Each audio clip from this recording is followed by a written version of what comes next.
Imam Abdullah bin Mubarak Al-Marwazi berkata, ilmu itu 3 tingkatan. Barang siapa yang sampai kepada tingkat yang pertama, dia akan menjadi orang yang sombong.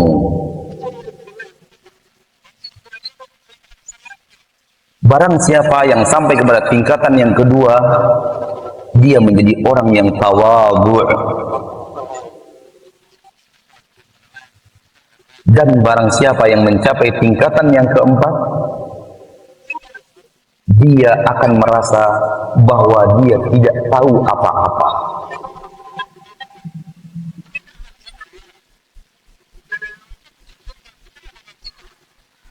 Maka ketika kita sombong dengan ilmu kita, level 1. Level 1. Alhamdulillah, sudah masuk ke dalam ilmu, tapi masih level 1.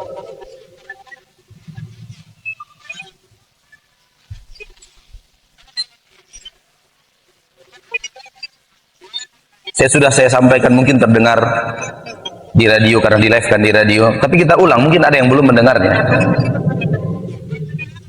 Ada laporan ke kita masuk, ada saudara kita yang parkir di depan rumah seseorang warga, mungkin hadir pengajian di masjid. Dia sampaikan oleh ustadz yang diketahui bermanhaj Ahlus Sunnah wal Jamaah di atas pemahaman salafus salih. Ketika tetangga sekitar masjid itu bertanya, "Pak, ini kajian apa, Pak?" Apa jawabannya? "Ini kajian orang-orang pintar." Sombong. Sombong.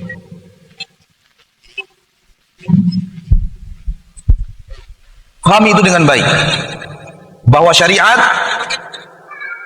bukan karya Nabi Muhammad. Agama Allah bukan apa maunya Nabi Muhammad. Kalaulah Nabi Muhammad tidak punya hak untuk mengutak-atik syariat, maka kita lebih tidak punya hak lagi untuk itu.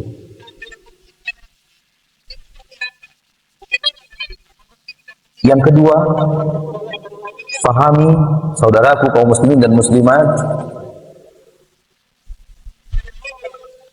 bahwa Nabi Muhammad sallallahu alaihi wasallam diutus oleh Allah untuk menerangkan ilmu syariat, bukan ilmu dunia.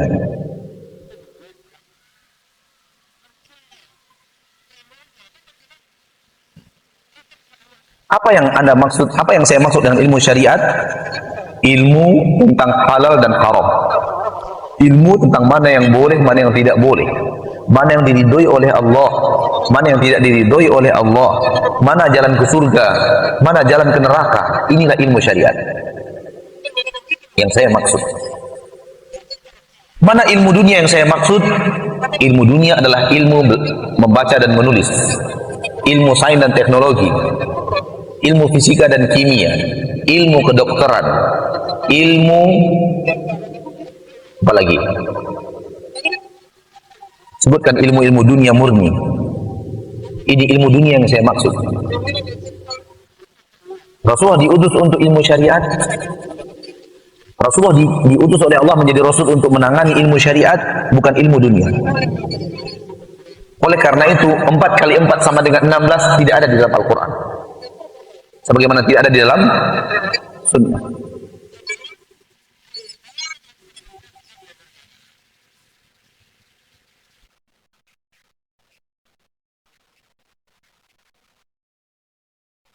Kalau ada yang mengatakan, "Ustaz, bukankah Nabi mengajarkan perdagangan? Itu kan ilmu dunia." Jangan salah. Yang diajarkan Nabi dari perdagangan adalah mana yang halal, mana yang haram, mana yang diridhoi Allah, mana yang tidak diridhoi oleh Allah. Bukan bagaimana strategi berdagang, tokonya diletakkan di mana, bagaimana cara memajang barang dagangan, bagaimana cara menarik konsumen, bagaimana iklan. Rasul tidak ajarkan itu. Ilmu dunia murni Rasul tidak ajarkan. Bukan tugas Rasul. Bagaimana memanage karyawan,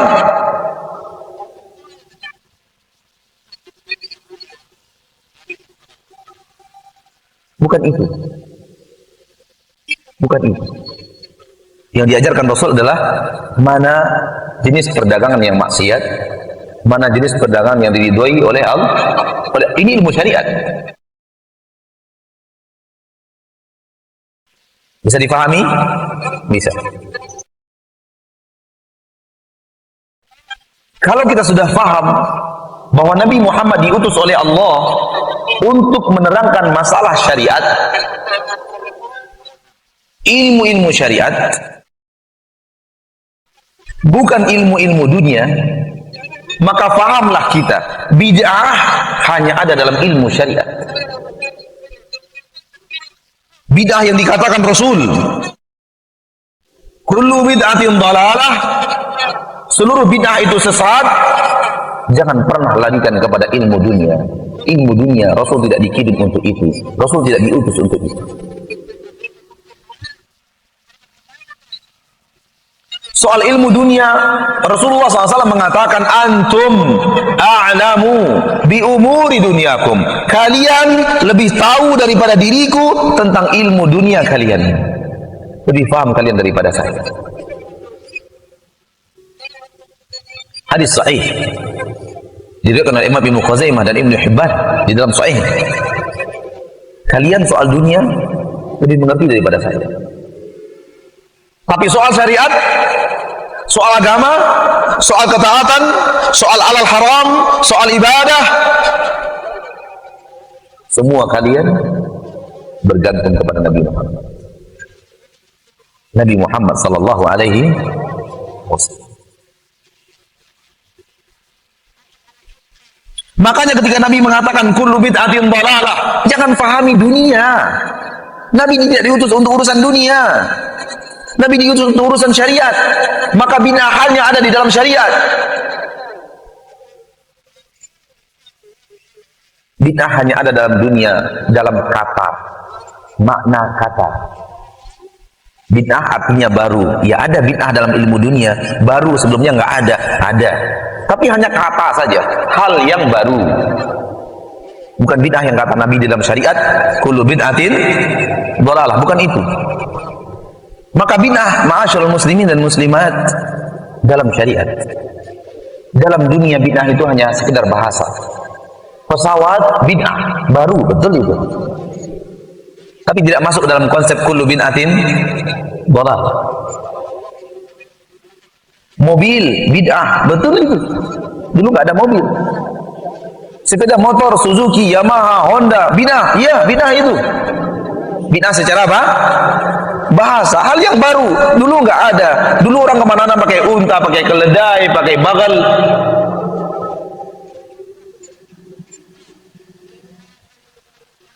Dengarkan firman Allah di dalam surah An-Nahl ayat 6.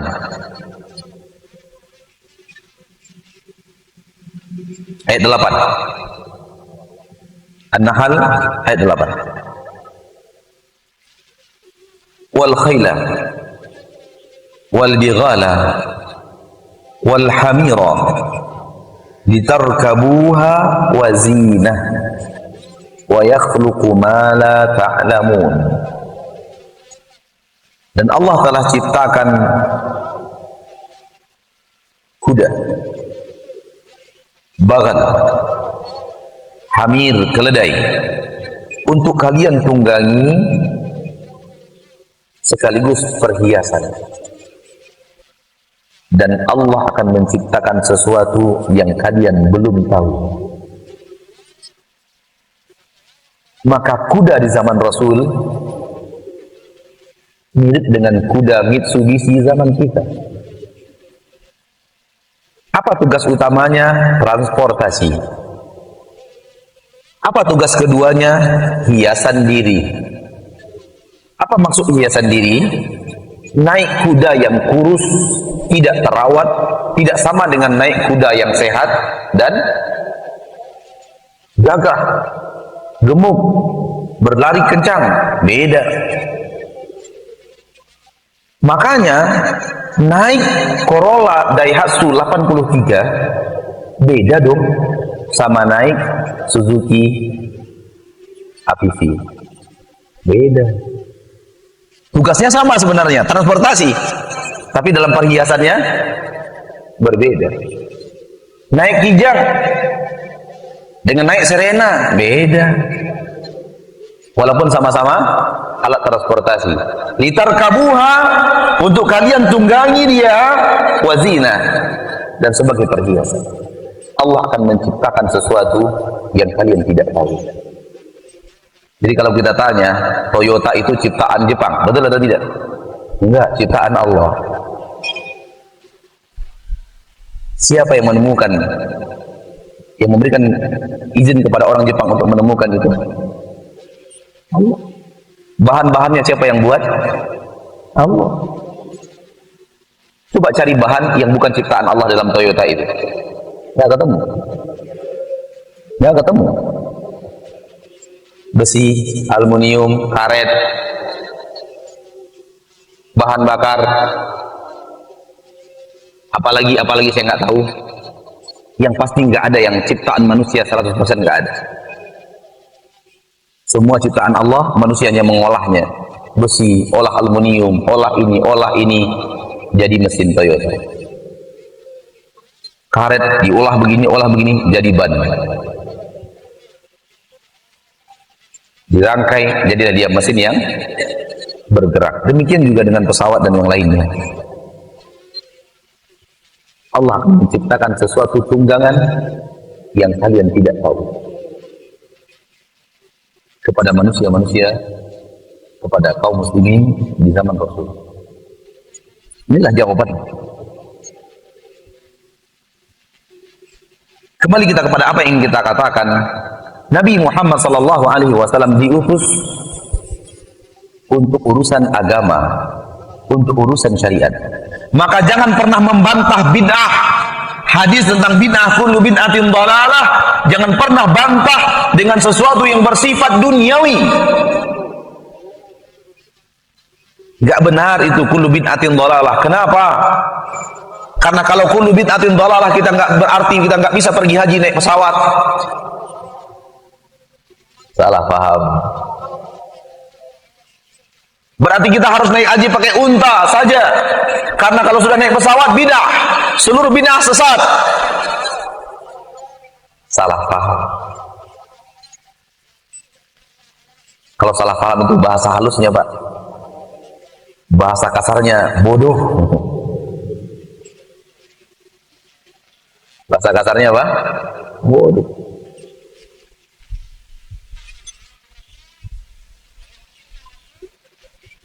Kalau harus seperti zaman Rasul, nggak boleh ceramah pakai mikrofon. Kenapa nggak boleh pakai mikrofon? Bid'ah mikrofon. Baru. Salah paham. Bahasa lembutnya salah paham.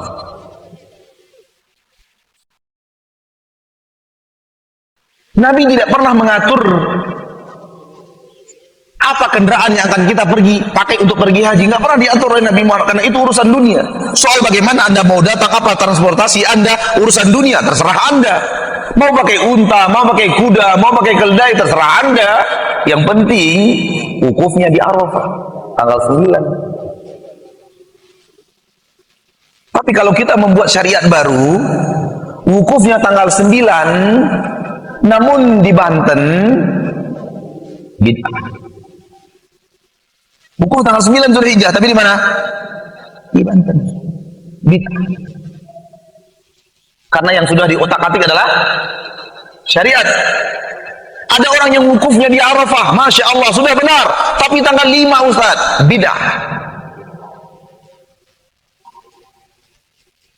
Ada orang yang wukuf di Arafah Ustaz, dari habis zuhur sampai maghrib, hebat. Kapan? Ketika umroh, bid'ah. Ada orang umroh sekarang pakai program wukuf. Ini wukuf apa lagi? Pergi ramai-ramai ke Arafah, berzikir di sana. Kita wukuf, walaupun tidak sempat haji, maka sekarang saatnya kita berwukuf, bermunajat. Ini adalah Arafah, ini adalah tanah yang dimuliakan oleh Allah, ini adalah tempat yang dikunjungi para nabi dan para rasul, menangis di sana, berzikir di sana. Bid'ah, Pak, nggak diterima Allah. Soal Anda datang pakai pesawat, Pesawatnya bernama Garuda, Lion, Batavia, Singapore Airlines, MAS, Kuwait, Etihad, Emirat, terserah Anda. Yang penting wukufnya di Arafah tanggal 9 Zulhijjah.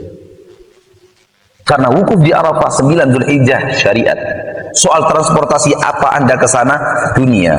Urusan dunia, antum a'lamu bi umuri dunyakum. Kalian lebih mengerti daripada saya urusan dunia kalian. Uruslah.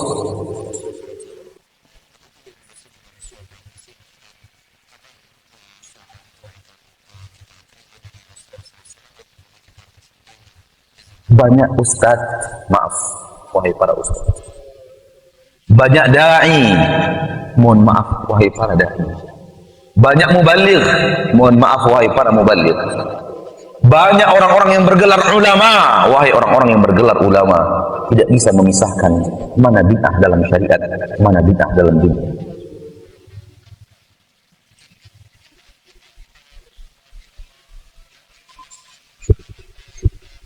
Sehingga mobil dibilang bid'ah, sesat.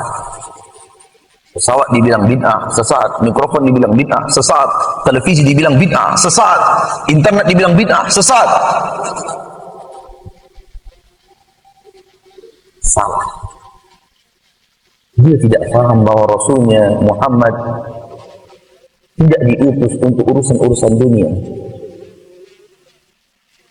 Rasul diutus untuk hal yang jauh lebih bermanfaat, jauh lebih mulia, urusan akhirat. Dunia ini akan berakhir,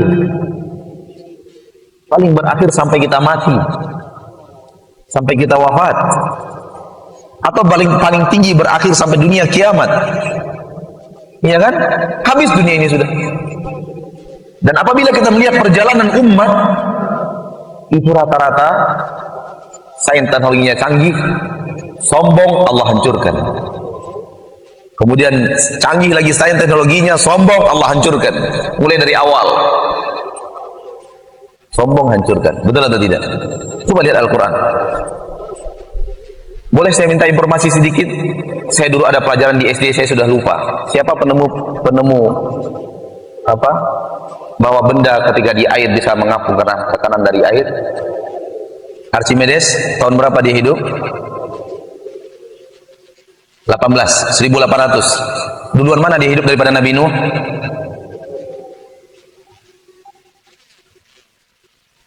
Archimedes ya? Duluan mana Archimedes hidup daripada Nabi Nuh? Nabi Nuh dong. Kemana kita letakkan Nabi Nuh? Kenapa kita angkat nama Archimedes itu?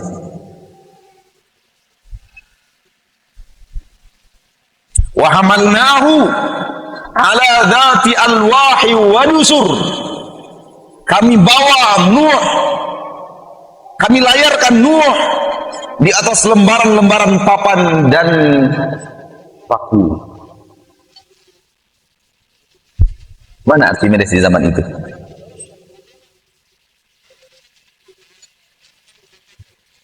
Subhanallah. Sudah ada sains teknologi soal kapal dari zaman Nabi Nuh. Dari mana kita mengatakannya Archimedes yang menemukan kapal itu? Lihatlah ketika Allah berfirman dalam surah Al-Buruj, allati lam yukhlaq mithluha fil bilad. Mereka memiliki bangunan-bangunan yang tinggi menjulang ke langit yang belum pernah diciptakan seperti itu di negeri manapun. Sudah sampai kepada ilmu sains dan teknologi yang canggih. Namun ketika mereka sombong, Allah hancurkan. Piramida di Mesir sampai saat ini menjadi rahasia dunia soal sains dan teknologi pembentukan piramida itu. Tapi orang-orang yang telah Allah hancurkan. Sains dan teknologi di zaman itu telah Allah hancurkan dengan kedurhakaan manusia kepada Allah Subhanahu. Kalau Rasulullah diutus, bagaimana memanage pemimpin menjadi pemimpin yang baik? Bagaimana memanage manusia? Fir'aun sudah dulu mengetahui bagaimana memanage manusia. Karena Fir'aun lebih awal daripada Nabi Muhammad. Dia tidak saja menguasai rakyat Kipti, rakyat Bani Israel sebagai seorang pemimpin tertinggi, tapi dia berhasil membuat rakyatnya menganggap dirinya sebagai Tuhan. Pemimpin apa lagi itu? Belum ada, saya rasa, pemimpin dunia sekarang ini dengan kekuasaannya sekarang ini yang berhasil membuat rakyat di negaranya menyembahnya sebagai Tuhan. Fir'aun sampai kepada titik itu. Malakum min ilahin ghairi. Aku tidak tahu untuk kalian ada Tuhan selain diriku.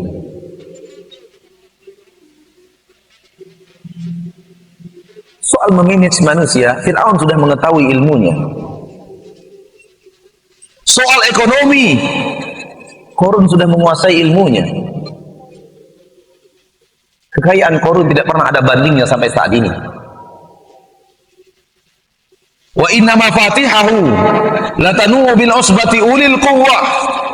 Kunci-kunci gudang kekayaan Qarun tidak sanggup diangkat oleh beberapa orang yang memiliki tenaga ekstra. Kalaulah Masjid Al-Barakah ini adalah gudang emasnya Qarun, dan masjid ini penuh dengan almari-almari yang ada rak-raknya. Di atas rak itu disusunlah emas batangan 24 karat.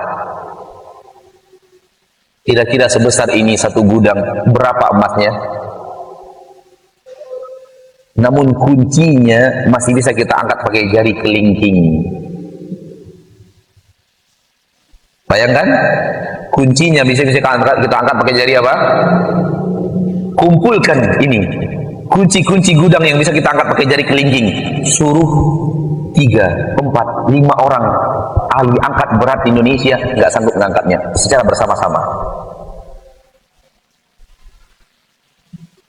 Tak terbandingkan kekayaan Fir'aun, kekayaan Qarun. Ketika dia ditanya oleh Allah, dari mana, oleh manusia, ketika ditanya oleh manusia, dari mana kamu dapatkan harta yang banyak ini? Apa kata Qarun? Innama utituhu ala ilmin indi. Dalam surat Qasas Allah terangkan, saya dapatkan semua ini ilmu yang saya miliki. Saya ahli ekonomi, saya ahli manajemen, saya ahli keuangan, saya segala-galanya. Dari modal yang sekecil-kecilnya saya bisa meraup keuntungan yang sebesar-besarnya. Makanya saya dapat. Sombong, dia tidak ingat bahwa Allah yang memberikan dan memudahkannya untuk mendapatkan harta itu. Apa yang terjadi? Allah karamkan dia dan seluruh kekayaannya ke perut bumi. Sampai sekarang dimanapun orang dapat harta, itu orang katakan harta si Qarun. Karena Qarun Allah benamkan ke permukaan bumi. Kalau Nabi Muhammad diutus untuk ilmu dunia, Fir'aun lebih dahulu menguasainya, Qarun lebih dulu mengetahuinya. Tidak, saudaraku. Untuk urusan dunia semata, Nabi tidak diutus untuk itu. Nabi diutus untuk ilmu yang lebih bermanfaat. Bagaimana di dunia ini Anda jadi orang yang bahagia? Bagaimana di dunia ini Anda menjadi orang yang diridhoi Allah? Bagaimana di dunia ini Anda sebagai pedagang yang disukai dan dicintai oleh konsumen dan diridhoi oleh Allah? Bagaimana di dunia ini Anda menjadi orang tua yang baik? Bagaimana di dunia ini Anda menjadi anak yang baik? Bagaimana di dunia ini menjadi tetangga yang baik? Bagaimana di dunia ini menjadi pemimpin yang istimewa, menjadi rakyat yang patuh dan taat, dan di akhirat masuk surga? Untuk itu Nabi Muhammad diutus. Dunia sebentar lagi akan habis. Dunia sebentar lagi akan musnah. Dengarkan firman Allah tabaraka wa taala. A'udzu billahi minasyaitonir rajim. Bismillahirrahmanirrahim. Alhaakumut takatsur hatta zurtumul maqabir.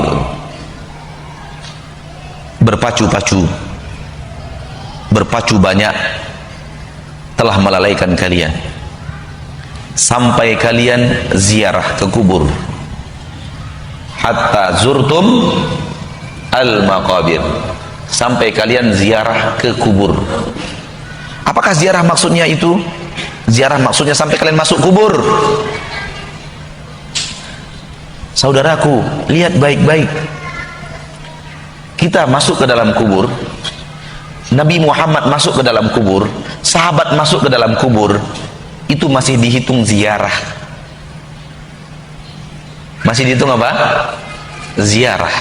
Ziarah itu nggak ada yang panjang. Semua ziarah itu apa? Sebentar. Namanya juga ziarah. Kalaulah Nabi yang sudah dikubur lebih daripada 1400 tahun yang lalu sampai saat ini, entah sampai tanggal berapa dan tahun berapa lagi sampai hari kiamat, itu dihitung ziarah oleh Allah, berapa panjangnya hari akhirat.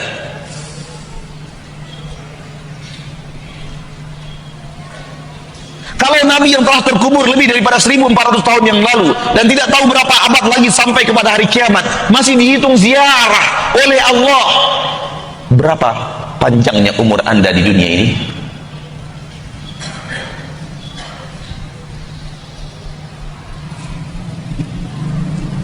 Akankah dunia yang singkat ini itu target dakwah Nabi Muhammad? Amat kerdil kalau itu target dakwah Nabi Muhammad. Target dakwah Nabi Muhammad, di umur Anda yang singkat ini Anda bahagia, di akhirat Anda masuk surga. Dan akhirat lebih baik daripada dunia. Walal akhiratu khairul laka minal ula. Akhirat lebih baik untukmu daripada dunia. Maka Nabi Muhammad tidak diutus untuk fisika, kimia, biologi, geografi, astronomi dan yang lainnya. Tapi ketahuilah bahwa syariat Nabi Muhammad tidak akan ada yang bertentangan dengan ilmu sains dan teknologi, secanggih apapun ilmu sains dan teknologi itu. Walaupun Nabi Muhammad tidak diutus untuk itu, namun syariat yang dibawa Nabi Muhammad tidak akan pernah bertentangan dengan ilmu sains dan teknologi, kecuali sains dan teknologi yang rusak. Ilmu yang dibawa oleh Nabi Muhammad tidak pernah bertentangan dengan peradaban manusia-manusia maju, kecuali manusia-manusia maju yang rusak.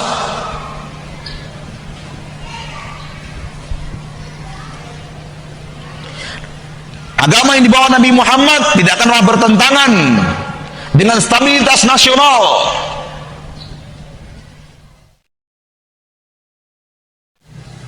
Kalau ada orang yang mengatakan ini syariat, ini agama, ini kebenaran,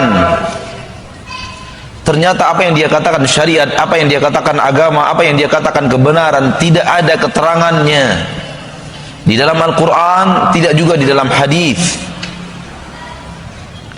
Tanyakan kepadanya, siapa yang mengajarkan kepadamu bahwa ini syariat? Jibril mana yang datang kepadamu bahwa ini syariat? Wahyu mana yang telah sampai kepadamu bahwa ini syariat?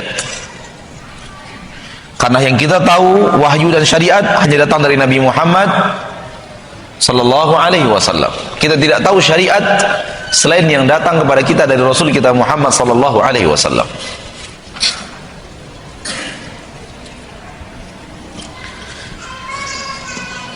Kalaulah boleh agama Islam dibuatkan lagi sesuatu yang baru, dibuatkan lagi cara yang baru, dibuatkan lagi sistem yang baru, apa artinya firman Allah di dalam surah Al-Maidah itu, al-yauma akmaltu lakum dinakum, hari ini aku sempurnakan untuk kalian agama kalian. Berarti Islam belum sempurna, masih perlu revisi, masih perlu dievaluasi.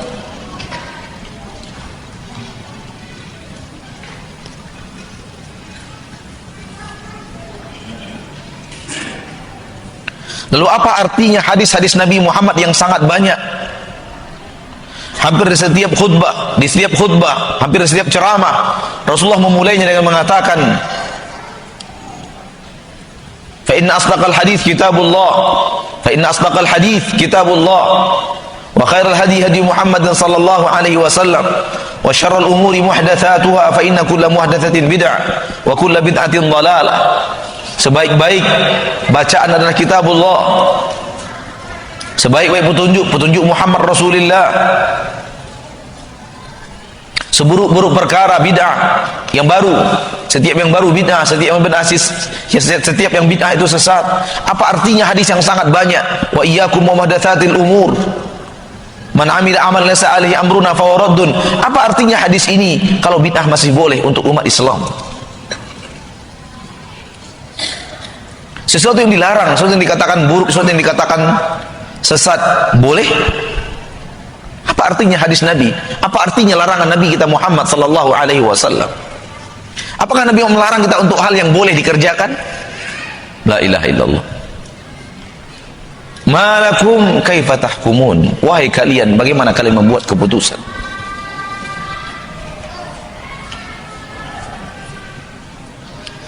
Menambahkan ibadah melebihi yang pernah diamalkan Rasul, yang pernah diizinkan Rasul, bukanlah kebaikan,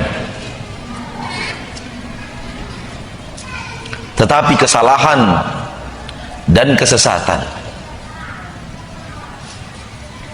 Apa dalilnya? Riwayat Imam Bukhari dan Muslim.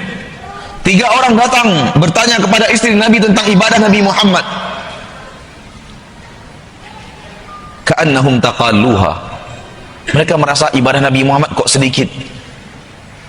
Mereka mengatakan, ya wajar saja karena Nabi Muhammad itu telah diampuni oleh Allah dosanya yang terdahulu dan yang akan datang. Wajar kalau sedikit.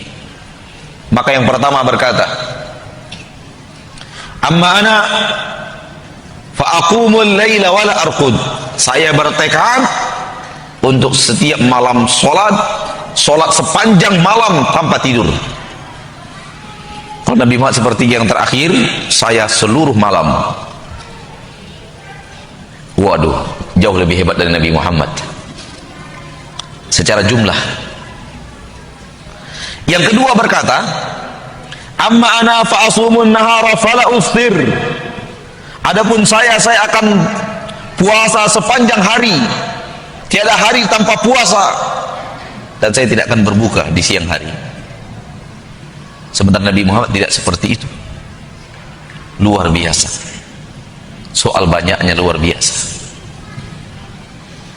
Yang ketiga berkata, amma ana fala atazawwajun nisa. Adapun saya tidak akan menikah dengan kaum wanita.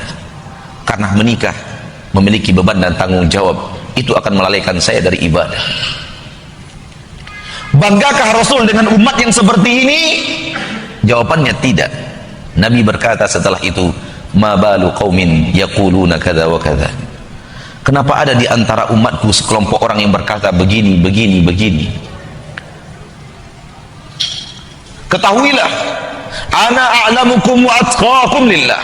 Saya yang paling tahu tentang Allah, saya yang paling bertakwa tentang Allah. Kepada Allah saya yang paling bertakwa. Walakinni usalli wa arqud. Saya salat, saya juga tidur. Wa asumu wa uftir. Saya puasa, saya juga kadang tidak berpuasa di siang hari. Wa atazawwajun nisa. Saya menikahi kaum wanita. Faman raghiba an sunnati falaysa minni. Yang tidak suka sunnahku bukan umatku. Jumlah lebih banyak bukan berarti lebih baik. Ada orang yang berjumlah ibadahnya mau lebih daripada Nabi Muhammad. Baikkah itu? Tidak. Karena agama yang datang dari Rasul, bukan yang kita karang, bukan yang kita buat sendiri, bukan apa mau kita, tapi apa maunya Allah. Dan apa yang Allah mau, Allah ajarkan kepada Rasul, dan Rasul sampaikan kepada umat.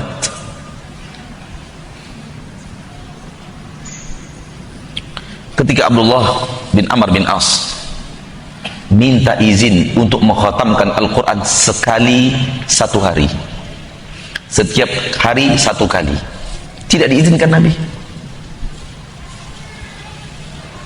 Khatamkan saja sekali dalam 3 bulan. Abdullah bin Amr berkata, ana atiku aktsara min dzalik. Wahai Rasul, kenapa harus 1 kali 3 bulan? Saya bisa lebih daripada itu. Khatamkan dalam 1 bulan. Wahai Rasul, kenapa harus 1 kali dalam 1 bulan? Saya lebih daripada itu. Khatamkan sekali dalam 10 hari. Wahai Rasul, kenapa 1 kali dalam 10 hari? Saya mampu lebih daripada itu. Kata Rasul, khatamkan sekali dalam 3 hari. Tidak ada yang lebih daripada itu. Tidak ada yang lebih daripada itu. 1 kali 3 hari. Dalam 3 hari 1 kali khatam. 3 hari 1 kali khatam. Tidak ada yang lebih daripada itu. Subhanallah. Kan lebih banyak, lebih baik. Kalau bisa dalam 1 hari 3 kali khatam, kenapa tidak? Itu pikiran Anda, bukan syariat.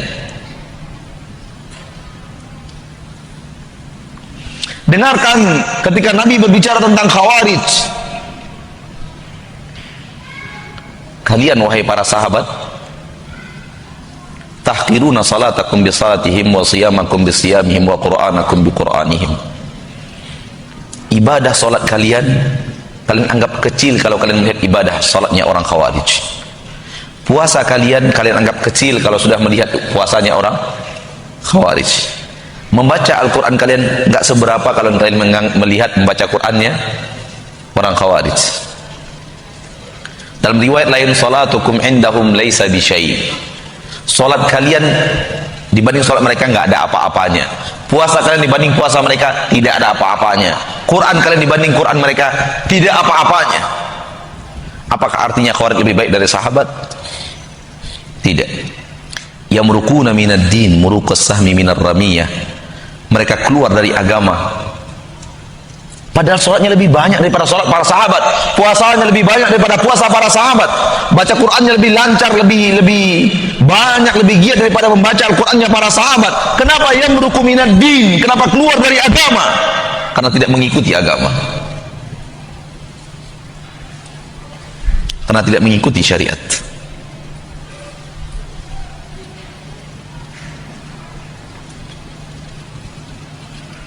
Maka jangan salah, agama ini mengikuti dalil, bukan mengikuti hawa nafsu. Berkata Imam Ibn Qayyim al-Jauziyah di dalam kitab Ighathatul Lahafan fi Masayidi Syaitan, juz yang kedua, ketika beliau berbicara tentang syubuhat, kata beliau, dan inilah agama yang benar. Silakan lihat dalam kitab Ighathatul Lahafan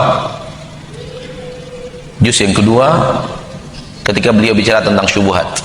Dan kalau saya tidak khilaf, tidak salah, kitab Ighathatul Lahafan telah ada diterjemahkan dalam bahasa Indonesia dengan judul Manajemen Qalbu Ibnu Qayyim al-Jauziyah. Lihat di sana bab asyubuhat, syubhat dan syahwat, fitnah syubhat dan fitnah syahwat. Beliau berkata, dengarkan, dan ini agama yang benar, ini pemahaman yang benar. Kata beliau, jadikan Rasul teladanmu dalam seluruh urusan agama, mulai yang terkecil sampai yang terbesar.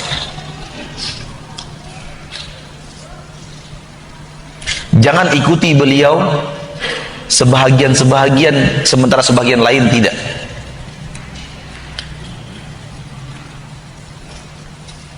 Diikuti syariatnya, tidak diikuti hakikatnya, salah. Diikuti zahirnya, tidak diikuti batinnya, salah. Diikuti amalannya, tidak diikuti akidahnya, salah. Tapi jadikan dia orang yang kamu ikuti dari hal yang terkecil sampai hal yang terbesar.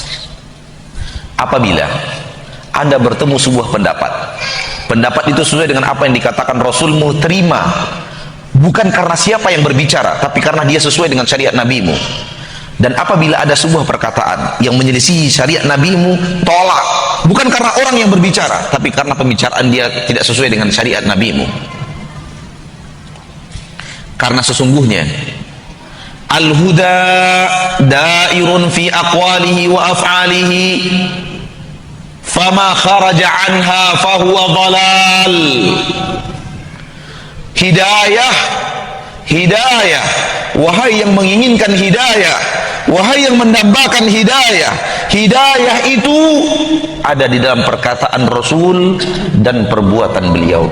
Apapun yang keluar dari itu, dari perbuatan Rasul dan perkataan beliau, semuanya sesat.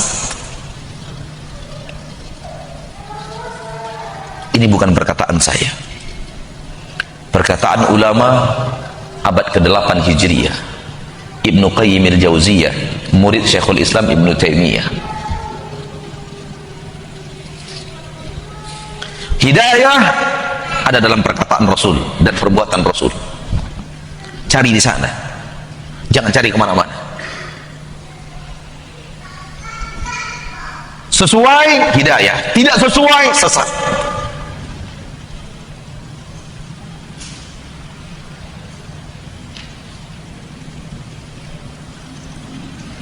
Terakhir, dan sebenarnya bukan yang terakhir,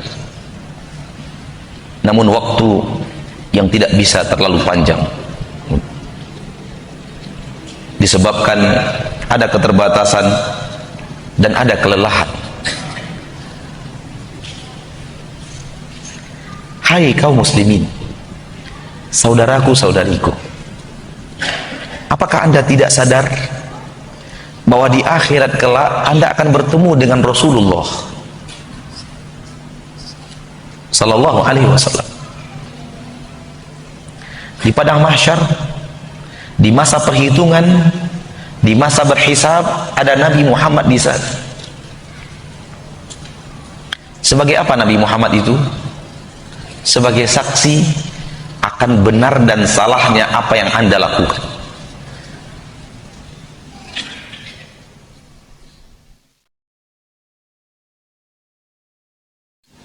Maka tidakkah anda takut ketika anda beramal yang tidak pernah beliau ajarkan, dan anda merasa amal anda sudah segunung, sudah 2 gunung, sudah 100 gunung.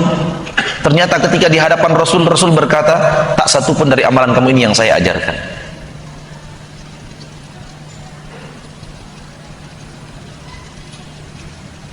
Rasul menjadi saksi atas umat akhir zaman. Allah berfirman dalam surat An-Nisa ayat 41 dan 42. Dengarkan. A'udzu billahi minasyaitonir rajim. Fa kaifa idza ji'na min kulli ummatin bisyahid wa ji'na bika 'ala haula'i syahida. Bagaimanakah gerangan wahai Muhammad, wahai Rasul, ketika kami pasti akan mendatangkan untuk setiap umat ada saksi di antara mereka, yaitu Rasul mereka sendiri yang Allah utus kepada mereka. Wa ji'na bika ala haula'i syahida. Kami pasti mendatangkan engkau untuk mereka umatmu, syahida, sebagai saksi. Muhammad, engkau akan menjadi saksi atas umatmu, benar atau tidak benarnya amalan mereka. Hai saudaraku, supaya anda bahagia, berjalanlah di dunia sesuai dengan apa yang Rasulullah ajarkan, supaya ketika nanti di padang mahsyar, ketika Rasul melihat amalan anda, Rasul mengatakan benar yang dia amalkan ini adalah apa yang kuajarkan, apa yang pernah kuajarkan kepada umatku. Kalau tidak, nasib anda seperti yang Allah gambarkan di dalam ayat berikutnya. Yauma idzin, pada hari itu, yawaddul ladzina kafaru, ingin sekali orang-orang kafir, wa asawur rasul, dan orang-orang yang menyelisihi Rasul. Mereka ingin sekali, apa yang mereka inginkan? Lau tusawwa bihimul ard, andai mereka diratakan saja dengan tanah. Apa maksud diratakan dengan tanah? Dikembalikan wujud mereka menjadi tanah seperti sedia kala. Siapa mereka yang tidak menginginkan kehidupan di saat itu? Padahal di dunia mereka ingin berumur 100 tahun, mereka ingin berumur 150 tahun, mereka menjaga kesehatan jantung, kesehatan paru-paru, kesehatan ginjal, kesehatan darah. Mereka maraton, berlari pagi, memakan makanan yang sehat. Makanan yang masuk rumah mereka harus keluar daripada cek laboratorium kesehatan. Dedaunan yang mereka makan tidak boleh ada pestisida. Mereka ingin umur yang panjang, rakus kehidupan, namun di akhirat mereka ingin mati, dikembalikan kepada wujud aslinya tanah. Siapa mereka? Orang kafir dan menyelisihi Rasul. Hati-hati. Dosa menyelisihi Rasul bukan pekerjaan gampang, bukan dosa yang biasa. Tahukah Anda ketika Anda berbuat bid'ah, syariat siapa yang Anda tentang? Syariat siapa yang Anda lawan? Syariat Rasulullah. Tidak syariat Ustaz Fulan, tidak syariat Ustaz Fulan, tidak syariat ulama Fulan, tidak syariat ulama Fulan. Syariat Rasul, agama Rasul yang Anda selisihi. Relakah Anda berada di sebuah syariat yang Anda tidak tahu syariat siapa? Rasul juga tidak. Entah siapa yang Anda ikuti. Banyak orang berbuat bid'ah, dia tidak tahu bid'ah ini siapa yang pertama kali menciptakannya. Tidak tahu dia. Berarti dia tidak tahu syariat siapa ini. Syariat Rasul tidak. Rasul tidak pernah melakukan.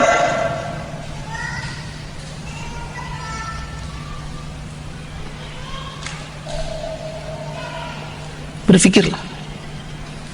Di dalam surah Al-Furqan ayat 27, 28, 29, Allah berfirman, a'udzubillahi minasyaitonir rajim. Wa yauma ya'addu adh-dhalimu 'ala yadayhi yaqulu ya laitani ittakhadhtu ma'ar rasuli sabila ya laitani lam ya wailata laitani lam attakhidh fulanan khalila laqad adallani 'ani dzikri ba'da idh ja'ani wa kana syaitanu lil insani khadhula. Pada hari di mana orang-orang zalim menggigit kedua tangan mereka, gigit jari, mereka berkata, duhai, andai dulu di dunia saya mau menjadikan jalan saya adalah jalan bersama Rasul. Andai di dunia dulu saya mau menempuh jalan Rasul.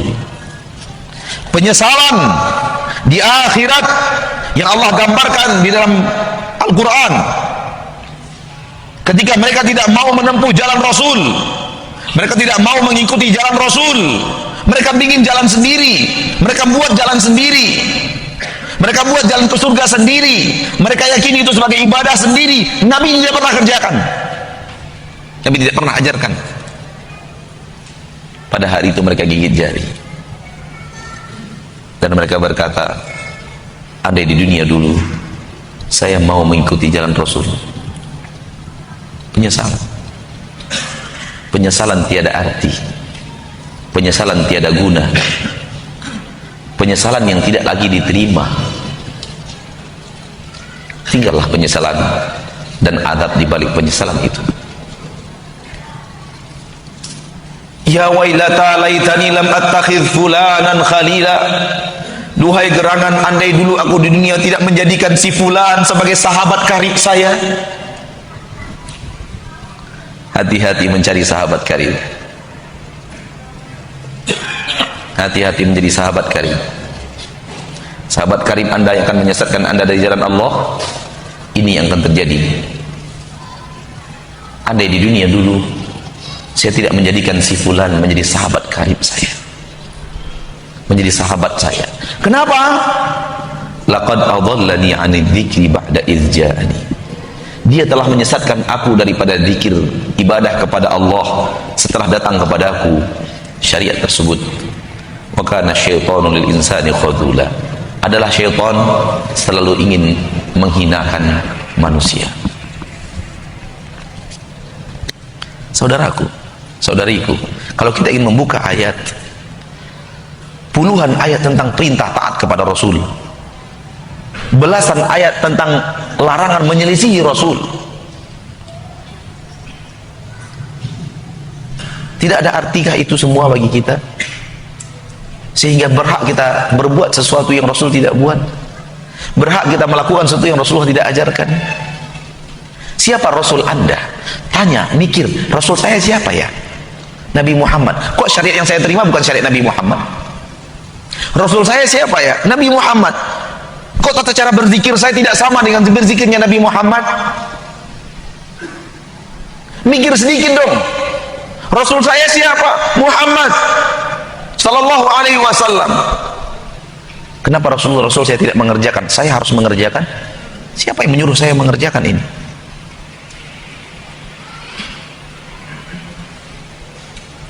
Saudara-saudariku kaum muslimin dan muslimat, 2 hari kita bertemu di Masjid Al-Barkah ini. Kemarin hari Ahad, sekarang hari Rabu. Di hari Ahad kita menyuruh pelaku syirik berfikir, karena syirik itu menghancurkan la ilaha illallah. Hari ini kita menyuruh pelaku bid'ah berfikir, karena bid'ah itu menghancurkan Muhammad Rasulullah.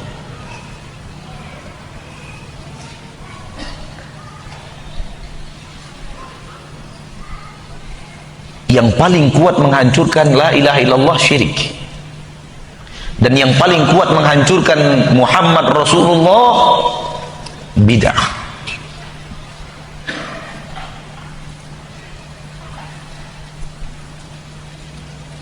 Oleh karena itu di wasiat terakhir Rasulullah, larangan bid'ah, bukan larangan berzina, bukan larangan minum khamar, bukan larangan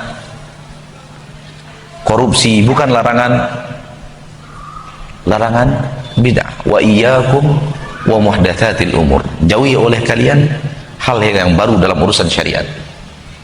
Fa inna kulla muhdatsatin bid'ah, seluruh hal yang baru itu bid'ah. Wa kullu bid'atin dhalalah, seluruh yang bid'ah itu sesat.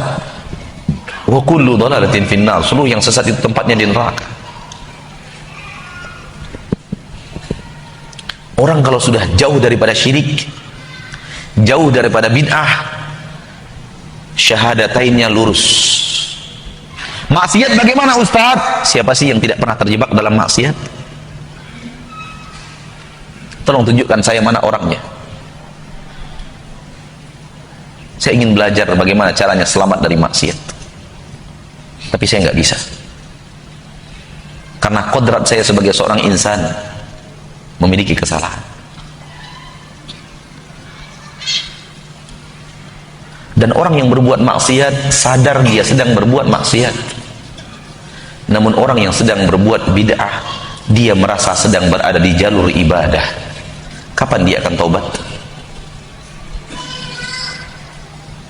Ketika kita suruh dia taubat, apa katanya? Gak ada taubat dari ibadah, mas. Tobat itu adanya dari maksiat. Oleh karena itu kata-kata yang sering kita dengar, kok baca Quran dilarang? Kok berzikir dilarang? Subhanallah. Kita bukan melarang Anda baca Quran. Kalau bisa khotamkan Al-Quran itu 1 hari 10 juz. 1 hari 10 juz. Jangan cuma baca Yasin aja setiap malam Jumat. Baca Quran mah Yasin aja malam Jumat lagi. Bukan itu. Bukan begitu cara membaca Al-Quran. Cara membaca Al-Quran dari awal, Al-Fatihah, lanjutkan. Buat target. Sekali 3 bulan kah? Khatam. Sekali sebulan kah? Khatam. Sekali 2 minggu kah? Sekali 3 minggu kah? Dikhatamkan. Buat target. Paling banyak targetnya 1 kali dalam 3 hari. Jangan kayak orang-orang sebahagian.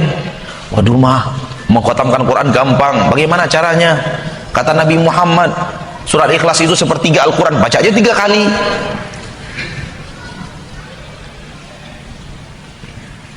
Salah. Bukan begitu caranya. Bid'ah itu. Sebelum tidur baca dulu Qul Huwallahu 3 kali, Al-Ikhlas 3 kali.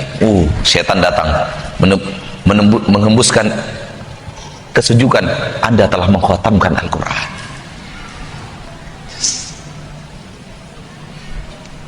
Ketenangan, ketentraman hati dan linangan air mata bukan bukti kebenaran,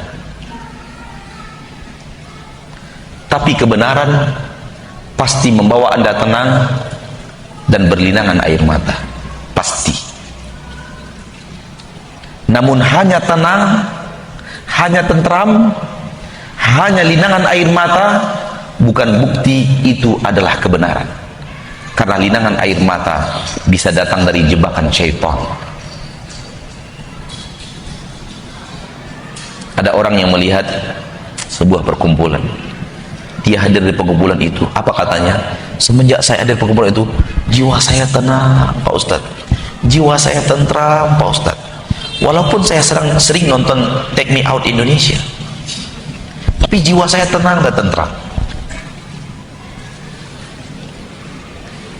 Jebakan syaitan. Itu benar, saya yakin benar. Kenapa? Setiap saya hadir, saya pasti bisa menangis. Belum tentu itu benar. Karena takaran kebenaran itu sesuai atau tidak sesuai dengan Rasul. Bukan Anda tenang setelah itu, bukan Anda menangis setelah itu. Bukan itu takaran kebenaran. Takaran kebenaran sesuai atau tidak dengan sunnah Rasul. Di akhirat Anda akan bertemu dengan Rasul. Jangan sampai menyesal. Jangan sampai menyesal. Karena Rasul akan melihat amalan kita. Dan alangkah menyesalnya seseorang ketika dia beramal banyak, ternyata amalan banyaknya tidak berarti apapun untuk amal soleh. Dan saya tidak ingin Anda menyesal. Oleh karena itu, saya ajak Anda untuk berpikir tentang bid'ah. Mudah-mudahan bermanfaat. Amin ya rabbal alamin. Ada waktu sedikit, lebih kurang 5 menit untuk tanya jawab. Silahkan. Gak usah banyak-banyak karena gak akan terjawab. Sudah cukup, sudah cukup. Gak usah banyak-banyak. Masih ada kesempatan lain. Bandel nih.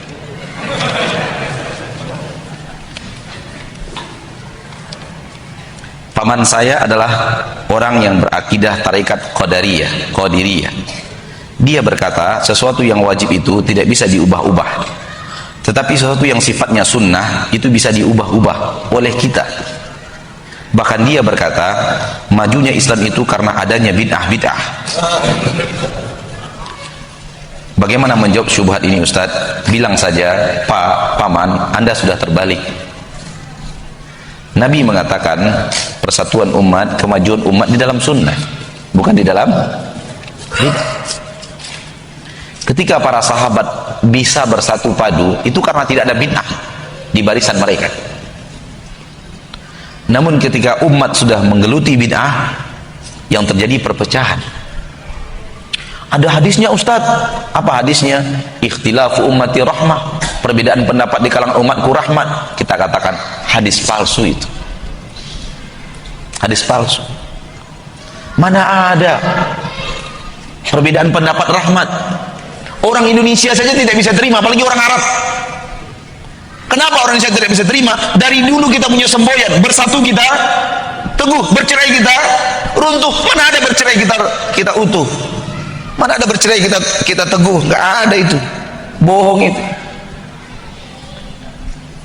Kata orang Arab, farriq kasud. Pecah belah orang, kamu jadi pemimpin. Mau jadi pemimpin, pecah belah orang. Orang bertikai, Anda tegak sebagai pemimpin. Orang bersatu, Anda tidak akan tembus. Orang Indonesia nya nggak bisa terima itu. Hadis itu palsu. Logika tidak bisa terima. Kebiasaan manusia tidak bisa terima. Bukankah semboyan kita persatuan Indonesia? Bukan perpecah belahan Indonesia? Persatuan Indonesia. Persatuan.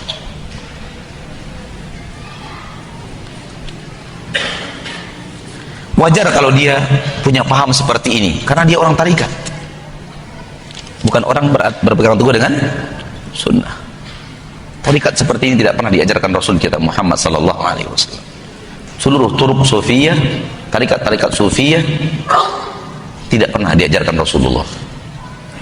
Dan di antara hal yang aneh yang ada pada mereka adalah zikir yang paling afdol adalah zikir yang membuatmu tidak sadarkan diri. Itu bagi mereka zikir yang paling afdol. sampai nggak sadarkan diri. Itu hebat. Wallahi Pak Ustadz, wallahi Buya, wahai Kiai, bagi kami orang nggak sadar diri itu orang gila. Bagi kami orang yang tidak sadarkan diri itu beramal tanpa sengaja, nggak diterima amalannya, nggak ada niat. Rufi'al qalamu an thalath, diangkat pena dari 3 orang. Salah satunya anil majnun hatta yafiq, dari orang gila sampai dia sadar. Ketika Anda tidak sadar, Anda gila. Tapi bagi mereka itu zikir yang paling hebat, zikir yang bisa membuat orang jadi gila. Maka wajar kalau mereka banyak jadi orang gila setelah itu, kemakan zikir mereka sendiri. Sudah, satu aja yang bisa kita jawab. Kita akhiri, subhanakallahumma wa bihamdik, asyhadu an la ilaha illa anta astaghfiruka wa atubu ilaik, walhamdulillahi rabbil alamin, wassalamu alaikum warahmatullahi wabarakatuh.